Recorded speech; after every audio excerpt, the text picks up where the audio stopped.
क्या करते रहते हो आप लोग? क्या काम है आपको? किस बात की तनख्वाह मिलती है आपको? आप हर बार यही गलती करते हो। कारगिल वॉर में आपने यही गलती की। अटल बिहारी वाजपेयी जब प्रधानमंत्री थे, बिल क्लिंटन 1999 में इंडिया आया, 35 सिख भाइयों को कश्मीर में आतंकवादियों ने लाइन से खड़ा करके भुना जैसे। क्या सीखा आपने? एग्जैक्ट वही हुआ ना। अमेरिका का उपराष्ट्रपति इंडिया आया और गोली से उड़ा दिया टूरिस्टों को। इतनी छोटी सी बात यार आपको समझ में नहीं आती। आप इंटेलिजेंस एजेंसी कहते हो अपने आप को यार। 50 साल पहले जो फौजी था, 40 साल पहले, वो अपने सिद्धांतों का पक्का था। वो किसी की नहीं सुनता था। अगर वो गलत कहता है उसका बड़ा अफसर नहीं मानता था वो। इसी को फौजी कहते हैं। यहाँ गलती बीजेपी या कांग्रेस की नहीं, यहाँ गलती आपकी है। आपको आपका प्रधानमंत्री नहीं बताएगा कि कहाँ ड्यूटी करने जाना है, कहाँ दिमाग चलाना है, कहाँ दिमाग नहीं चलाना है। ये आपका काम है। क्या मतलब, क्या इंटेलिजेंस एजेंसी है? आप फ्री में काम करते हो, वॉलंटरीली काम करते हो क्या? आपको तनख्वाह मिलती है, आपको पेंशन मिलती है, फलानी फैसिलिटी मिलती है। इतना ही तो दिमाग चलाना है कि कहाँ हमला हो सकता है, वहाँ एक टुकड़ी फौज की रख दी, एक पुलिस चौकी बना दी, या 10 पुलिस वाले रख दिए। क्या दिक्कत है? स्टेट गवर्नमेंट भी काम करती है, ना को चने चबा देती। आप सब देख रहे हो पश्चिम बंगाल में कुछ नहीं कर पा रहे हैं, लगे हुए 15 साल से। कहने का तात्पर्य ये है कि आप अगर सच्चे हो और आप में दम है तो कोई भी आपको कुछ नहीं बिगाड़ सकता। आप अपना काम ईमानदारी से करें तो सारी एजेंसी भी सही चलेगी, देश भी सही चलेगा। लेकिन अगर आप हर चीज प्रधानमंत्री एंगल से देखेंगे, पॉलिटिकल एंगल से देखेंगे, तो कुछ नहीं हो सकता। कारगिल में बर्फ गिरती है तो यहाँ टेररिस्ट नहीं आ सकता है। ये बच्चों जैसी बातें हैं। फिर नेहरू गांधी को गाली देते रहते हो, आप खुद भी वही कर रहे हो यार। वो जिनपिंग को लाते हो, उसको चाय पिलाते हो झूले में। आपने नेहरू से नहीं सीखा। नेहरू ने भी तो ये कहा था, हिंदी चीनी भाई भाई आओ गले मिलो, और पीछे से उसने हमला कर दिया। फिर क्या सीखा? 22 अप्रैल को बेसरन घाटी में, जिसे कि भारत का मिनी स्विट्जरलैंड कहते हैं, वहाँ जो अटैक हुआ और 26 टूरिस्ट उसमें मारे गए, कई घायल हो गए। तो इसमें कई सवाल उठ रहे हैं। और सबसे बड़ा जो सवाल ये उठ रहा है, ये नहीं है कि टेररिस्ट आ गए, उन्होंने मार दिया। ये वहाँ कॉमन बात है। कश्मीर में ये चीजें बहुत लंबे समय से चली आ रही है। तो इस पर तो बाद में हम बात करेंगे। इसमें जो मेन मुद्दा है कि ये अटैक कैसे हो गया। टेररिस्ट सेंसिटिव स्टेट है कश्मीर, ये सभी जानते हैं, या भूल गए कि रील में देखा, आओ चलो कहीं दूर चले जाएं हम, और भूल गए कि सब बढ़िया हो गया। ये स्टूपिडिटी है कि नहीं है? एक आम आदमी, चलो बेचारा, उसकी याददाश्त इतनी अच्छी नहीं है, बट एक जो आर्मी है, आर्मी पर्सनल है, और इंडिया के जो दुनिया भर के इंटेलिजेंस एजेंसी हैं, क्या इनको नहीं पता है? इनको नहीं पता है कि ये एक टेररिस्ट सेंसिटिव स्टेट है, यहाँ कभी भी हमला हो सकता है, या वो भी भूल गए? मतलब इनका नाम इंटेलिजेंस एजेंसी है और बड़े बड़े नाम हैं इसमें, रॉ है और फलाना है, ढिमका है। आप क्या करते हो यार? कोई कहेगा आप सिक्योरिटी उस पर सवाल नहीं उठाओ। क्यों नहीं उठाओ आप पर सवाल? क्यों आप पर सवाल नहीं उठाया जाए? जब सुप्रीम कोर्ट पर सवाल उठाया जा सकता है उपराष्ट्रपति के द्वारा,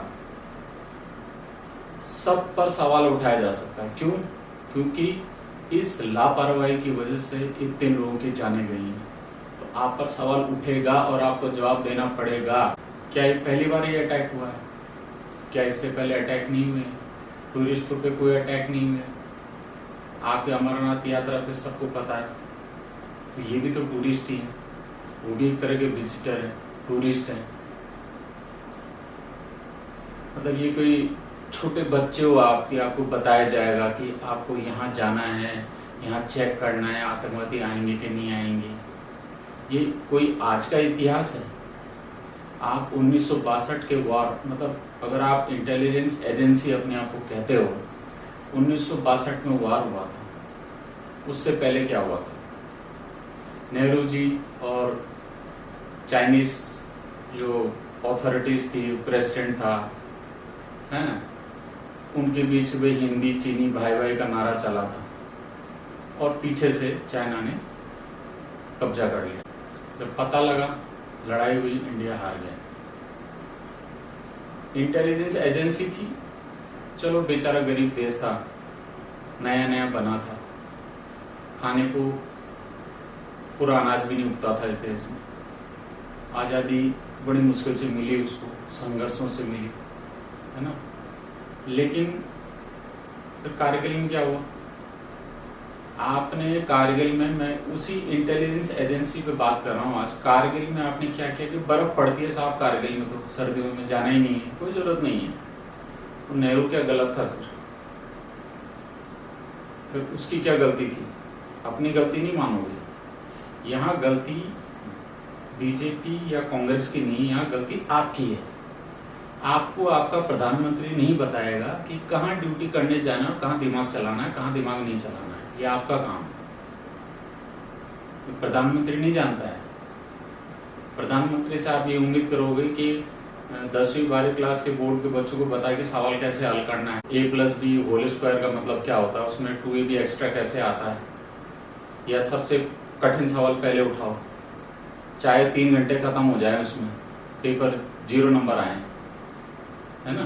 प्रधानमंत्री बताएंगे वैक्सीन ऐसे बननी, प्रधानमंत्री बताएंगे यहाँ पुल ऐसे जाना चाहिए, प्रधानमंत्री बताएंगे कि ट्रेन ऐसे बननी चाहिए, है ना। तो फिर यही रिजल्ट होगा। प्रधानमंत्री इस काम का एक्सपर्ट नहीं होता है, ये आप इनपुट दोगे उनको, तब वो शायद कोई कंक्लूजन निकालें, और बेटर है कि आप ही इनपुट दे दो, आप ही कंक्लूजन निकाल लो और उनके हाँ ना का इंतजार करो।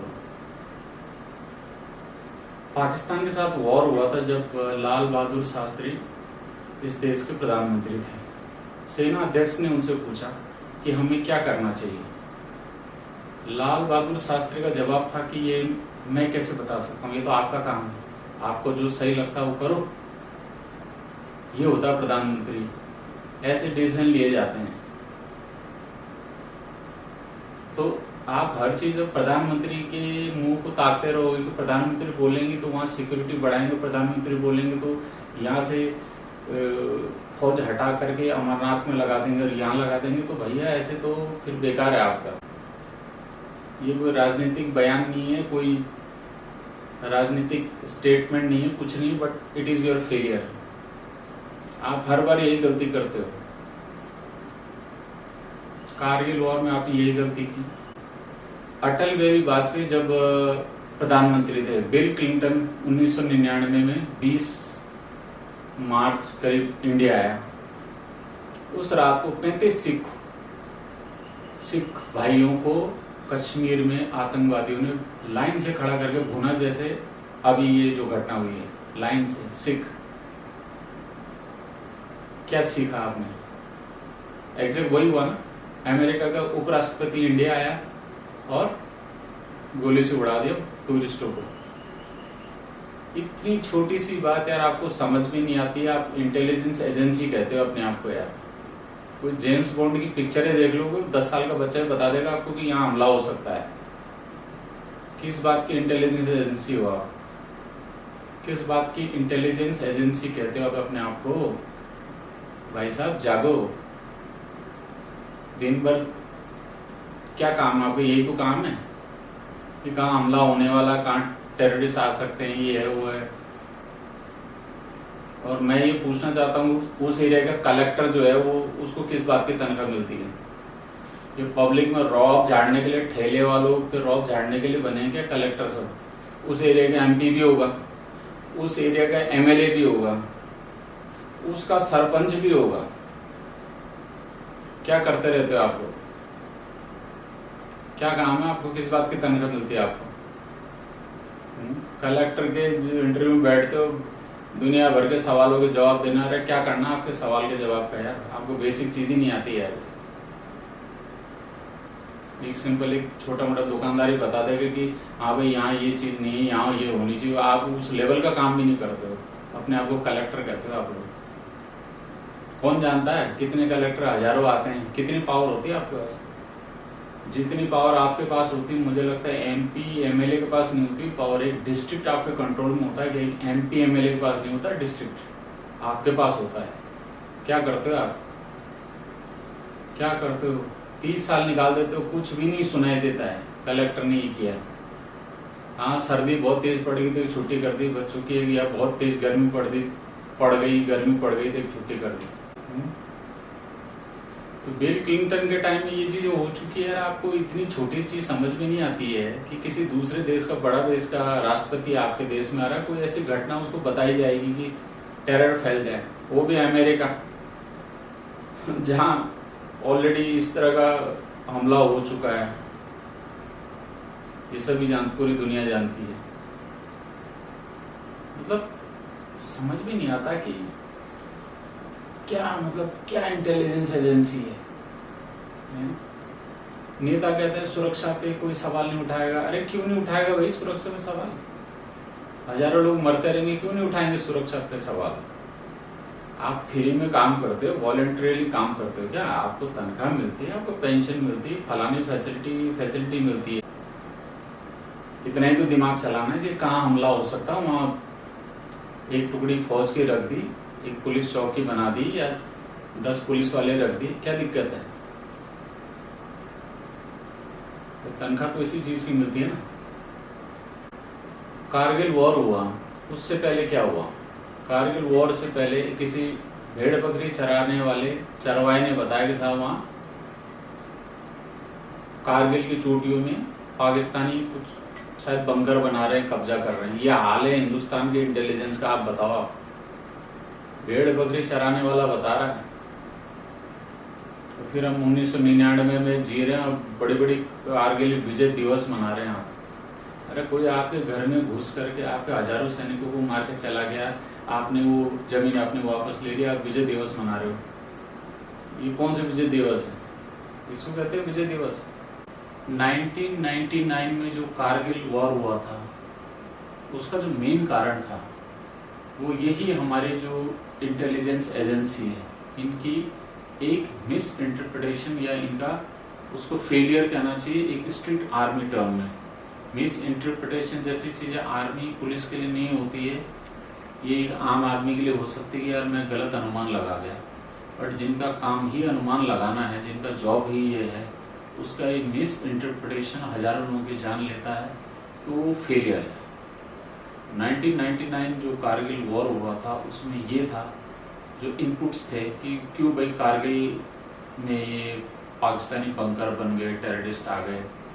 तो इन हमारे जो एजेंसी था, इनका ये इनपुट था कि साहब सर्दियों में बर्फ गिरती है, कारगिल में बर्फ गिरती है, तो यहाँ टेररिस्ट नहीं आ सकता है। ये बच्चों जैसी बातें हैं यार, बर्फ गिरती है टेररिस्ट नहीं आता है, मतलब क्या बकवास है यार ये। अरे बर्फ गिरती है उसके लिए बहुत बढ़िया है, एक स्लाइड करके आएगा खट से, 1 मिनट में पता मिलेगा। आपकी नजर यहाँ सूसू करने के लिए घूमी ऐसे, और अगला वहां सट से स्लाइड करके नीचे आ गया पहाड़ की चोटी से, सफेद कपड़े पहन के। कैसी बातें करते हो यार आप। फिर नेहरू की वो गिनाएंगे कि वहां चाइना ने रोड बना दी थी 1957 के आसपास और नेहरू को पता नहीं लगा। अरे उस जमाने में तो जब 1962 का वॉर हुआ था, मेरे फादर बताते हैं वो चाइना बॉर्डर के आसपास थे, कि उनको मूव किया गया था, वो 3 दिन पैदल चले थे, तब जाके वहां कहीं पहुंचे थे अरुणाचल में। उससे पहले 3 दिन पैदल, 4 दिन पैदल चलना पड़ता था, 5 दिन, तब जाके बॉर्डर में पहुंचते थे। वो देश आजाद हुआ था, गरीब देश था, कुछ नहीं था वो हमारे पास। 1999 में आपके पास काफी चीजें थी, और अगर 1999 में फेलियर मान भी लिया जाए, तो अब क्या कर रहे हो यार आप? क्या सीख रहे हो आप बार बार वही काम कर रहे हो।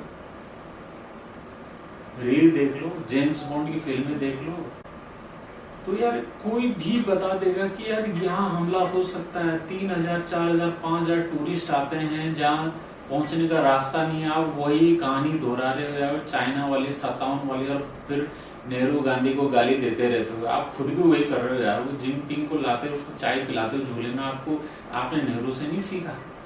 नेहरू ने भी तो ये कहा था हिंदी चीनी भाई भाई आओ गले मिलो, और पीछे से उसने हमला कर दिया। फिर क्या सीखा आप? या उसमें उस वाले प्रधानमंत्री में सेंस नहीं था कि इस वाले प्रधानमंत्री में सेंस नहीं था? उसके साथ तो पहले ये चीज नहीं हुई थी, पहली बार हुई थी, लेकिन जब उसके साथ ये चीज हो गई थी उस प्रधानमंत्री के साथ, तो इस प्रधानमंत्री ने ये चाय पिलाने वाला झूलाने वाला काम कैसे कर दिया?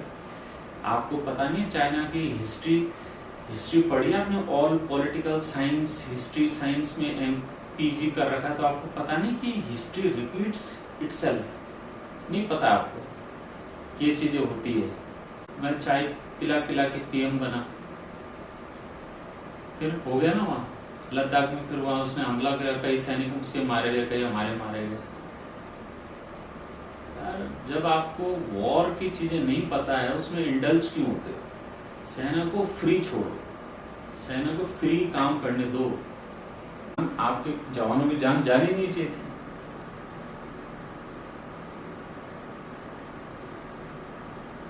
इसको थोड़ी कहते हैं यार इंटेलिजेंस। 2014 से कितने आतंकवादी हमले हो चुके हैं, आप अगर नेट सर्च करेंगे तो आपको लंबी लिस्ट मिल जाएगी। यूट्यूब सर्च कीजिए, 2014 से आपको इस देश के प्रधानमंत्री से लेकर सत्ता पक्ष से कई नेताओं के दुनिया भर के भाषण सुनने को मिलेंगे। साहब ऐसी की तैसी कर देंगे पाकिस्तान की, अब तो बचा नहीं है, अब तो खत्म हो गया, अब बह गया, अब उड़ गया पाकिस्तान, और ये लाशें बिछ गई और सब खत्म हो गया। ऊपर से चैनल वाले, इनका ईमान धर्म तो बिल्कुल खत्म हो चुका है। यहाँ 10 टूरिस्ट मरते हैं और वहाँ कमाई चालू कर देते हैं, दिखाएंगे ऐसे जैसे आपके बहुत बड़े हमदर्द हैं, और कर क्या रहे हैं? पीछे कमाई कर रहे हैं, लाशों पे कमाई कर रहे हैं। जितने भी न्यूज चैनल वाले बड़े बड़े, शर्म नहीं आती है? सत्यानाश करके रख दिया पूरे देश का। इतनी पावर थी तुम न्यूज चैनल वालों के पास, तुमने क्या कर दिया? ये तुम्हारे वजह से पता है कि कांग्रेस की गवर्नमेंट हट गई थी और बीजेपी गवर्नमेंट है, महीने के लाखों रुपए तुमको तनख्वाह मिलती है। अरे क्या हो, कितनी रोटी खाओगे तुम? अपना पूरा ईमान बेच दिया, सब बेच दिया। अखबारों का यही हाल है, कुछ एक बच गए हैं बस इक्के दुक्के। इस तरह की जब ये लापरवाही होती है, इंटेलिजेंस एजेंसी सो कॉल्ड जो भी है, इनके खिलाफ कार्रवाई क्यों नहीं होती है? सरकारी आदमी सरकारी नौकरी ले लेता है, उसके बाद वो चाहे कुछ भी अपराध करता है, उसके खिलाफ अगर कोई कागज में हो भी जाता है एक्शन, तो क्या होता है? उसका ट्रांसफर हो जाता है, उसकी कहीं तनख्वाह रुक गई, भले 100 लोग मर गए उसके पीछे। अखबार में भले पढ़ लेते हैं कि रंगे हाथों ये कर्मचारी पकड़ा गया, वो पकड़ा गया, बट आप जब उसको फाइनल देंगे तो पहले तो कोर्ट में 50% ज्यादा केस तो पेश ही नहीं होते हैं, कोर्ट में ही नहीं जाते हैं। ये आप डेटा निकाल सकते हो, कोर्ट में जाते ही नहीं है। और कोर्ट में जाएंगे तो फिर वो अपना न्याय व्यवस्था ही है, तो चलते रहेगी, सालों रिटायर हो जाएगा। देश का बेड़ा गर्क क्या है कि इस मेंटेलिटी से हो गया है। वो अभी भर्ती खुली थी 50,000 पियून की, 23 लाख लोगों ने अप्लाई किया, जिसमें से PhD वाले हैं। शर्म आनी चाहिए तुमको। तो भैया अपने आप को सुधारो। ये अगर मोबाइल में रील भी देखते हो ना इंटेलिजेंस एजेंसी, तो जासूसी देखा करो, उससे दिमाग थोड़ा खुलेगा। जेम्स बॉन्ड की फिल्में देखा करो, बहुत एक से एक टेररिस्ट पे फिल्में बनी हुई, उसमें बहुत सारे हिंट मिल जाएंगे आपको कहाँ क्या होने वाला, उसी से आप रोक लोगे कई चीज। ये मेरा जो कंसर्न था वो इंटेलिजेंस एजेंसी पे था। मैं खुद, मेरा जन्म आर्मी में हुआ है, मेरे फादर आर्मी से रिटायर्ड, हम चाइना बॉर्डर पर रहे, पेट्रोलिंग रेगुलर उनकी टाइम में होती रहती थी। 50 से 50 साल पहले जो फौजी था, 40 साल पहले, वो अपने सिद्धांतों का पक्का था, वो किसी की नहीं सुनता था। अगर वो गलत कहता है उसका बड़ा अफसर नहीं मानता था वो। इसी को फौजी कहते हैं। क्या हो रहा है कि बड़े ने कहा सीधा साष्टांग हो गए उसके चरणों में, हाँ जी आप, इसको नहीं कहते हैं फौजी।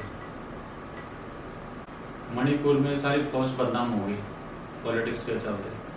वो चाहती तो एक हफ्ते में निपटा देती उस लड़ाई झगड़े को, जैसा भी निपटाना था शांत कर देती है, बट पॉलिटिकल प्रेशर, इस पे हाथ नहीं डालना, वॉच एंड वेट, और ये डिप्लोमेटिक फलाना। अरे यार फौज इस काम के लिए थोड़ी बनी है, डिप्लोमेटिक यही काम है को फौज का।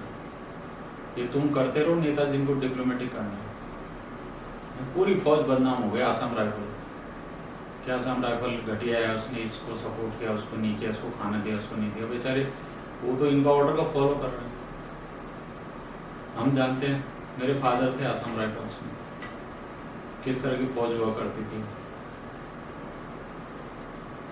सबको खरीद लिया, कुछ नहीं छोड़ा, बॉटम टू टॉप देश का बेड़ा गर्क। तो जब राजनीति इतनी गंदी हो जाएगी, ये इस समय कोई डेमोक्रेसी नहीं चल रही इस देश में।